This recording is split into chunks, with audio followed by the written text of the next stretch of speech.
ગામે એક રહેણાંક મકાનમાં આકસ્મિક આગ ભભૂકી ઉઠતા ઘર વખરી તથા સામાન બળીને ખાખ થઈ ગયો હતો, પરંતુ આગની ઘટનામાં પરિવારનો આબાદ બચાવ થયો.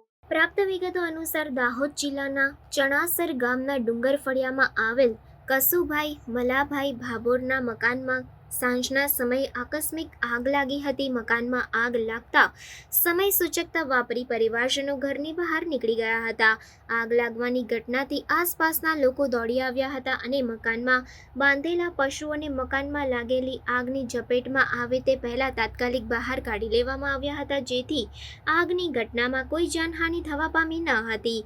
મકાનમાં લાગેલી આગની ઘટનાની જાણ ઝાલોદ ફાયર ફાઇટરને કરતા ફાયર વિભાગના કર્મચારીઓ તાત્કાલિક ઘટના સ્થળે દોડી આવ્યા હતા અને પાણીનો મારો ચલાવી આગ પર કાબૂ મેળવ્યો હતો. ઘટનામાં ઘરમાં મૂકેલ જીવન જરૂરિયાતની વસ્તુઓ તેમજ સરસામાન બળીને ખાખ થઈ ગયો હતો. પરિવારને લાખો રૂપિયાનું નુકસાન વેઠવાનો વારો આવ્યો છે. મકાનમાં આગ લાગ્યાની ઘટનાની જાણ થતાં તલાટી કમ મંત્રી ઘટના સ્થળે દોડી આવ્યા હતા અને મકાનમાં લાગેલી આગની ઘટનામાં થયેલ નુકસાનનો સર્વે કરી સમગ્ર રિપોર્ટ તાલુકા વિકાસ અધિકારી ઝાલોદને મોકલવામાં આવ્યો હતો.